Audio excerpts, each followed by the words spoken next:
Assalamualaikum warahmatullahi wabarakatuh. Pada kesempatan kali ini kita akan membedah suatu kasus yang menyajikan bahwa adanya pelayanan publik yang tidak menerapkan nilai-nilai anti korupsi. Kenapa, bagaimana, dan apa cara kita untuk menghindari perilaku korupsi ini? Sebelumnya kita lihat dulu video tayangan berikut. Petugas Komisi Pemberantasan Korupsi memeriksa 36 pejabat ASN di kantor pemerintah Kabupaten Bandung Barat, Jawa Barat. Pemeriksaan ini terkait dengan kasus korupsi bansos COVID-19 di Dinas Sosial Pemkab Bandung Barat. Sebanyak 10 petugas penyidik KPK mendatangi kantor pemerintah Kabupaten Bandung Barat, Jawa Barat dengan kawalan petugas kepolisian bersenjata lengkap. 36 pejabat ASN diperiksa terkait dugaan korupsi bansos COVID-19. Pemeriksaan dilakukan di ruang kantor Wakil Bupati Kabupaten Bandung Barat dan rencananya pemeriksaan akan dilakukan hingga 3 hari mendatang.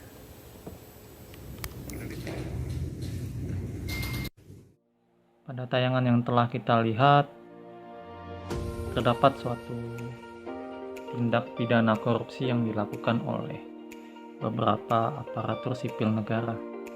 Yaitu merupakan tindakan yang melanggar hukum yang wajib dijatuhin sanksi oleh penegak hukum.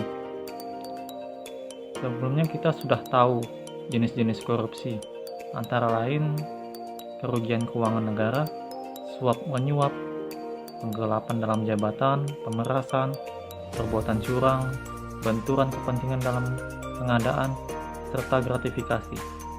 Dalam video yang telah disajikan, kita melihat bahwa ada indikasi kerugian keuangan negara, ada indikasi penggelapan dalam jabatan, serta perbuatan curang, bahwa dana bansos yang seharusnya diberikan kepada rakyat miskin yang terdampak oleh COVID, namun disalahgunakan oleh beberapa oknum ASN sehingga mengakibatkan kerugian negara.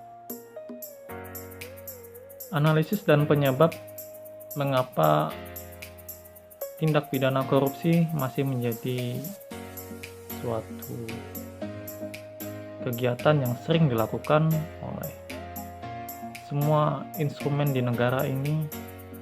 Beberapa faktor antara lain penyalahgunaan kekuasaan dan kewenangan, kemudian langkanya lingkungan kerja yang anti korup, gagalnya pendidikan agama dan etika yang ditanamkan kepada masing-masing individu, yang keempat penegakan hukum yang tidak konsisten.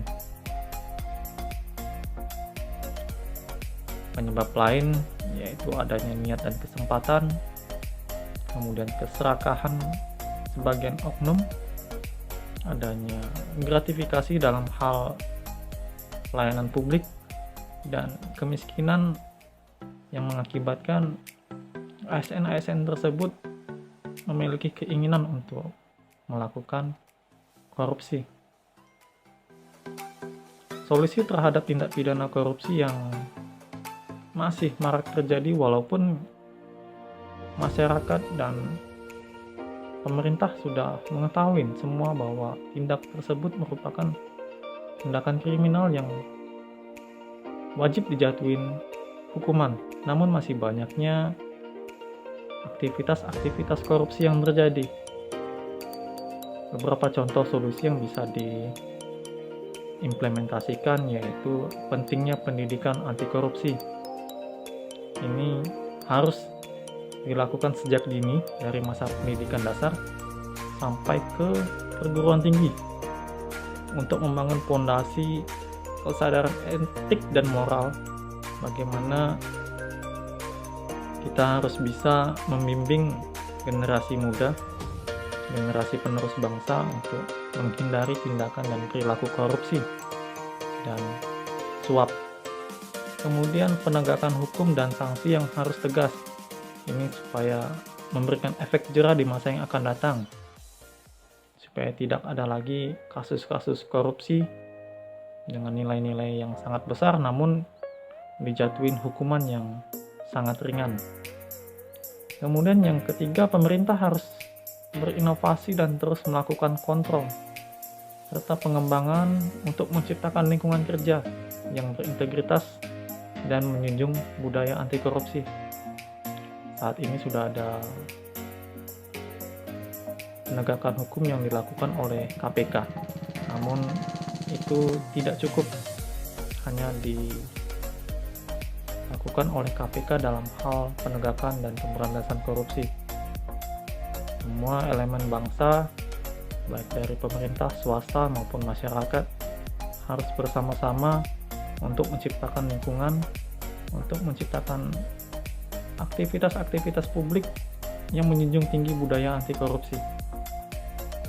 Demikian yang dapat saya sampaikan. Terima kasih. Assalamualaikum warahmatullahi wabarakatuh.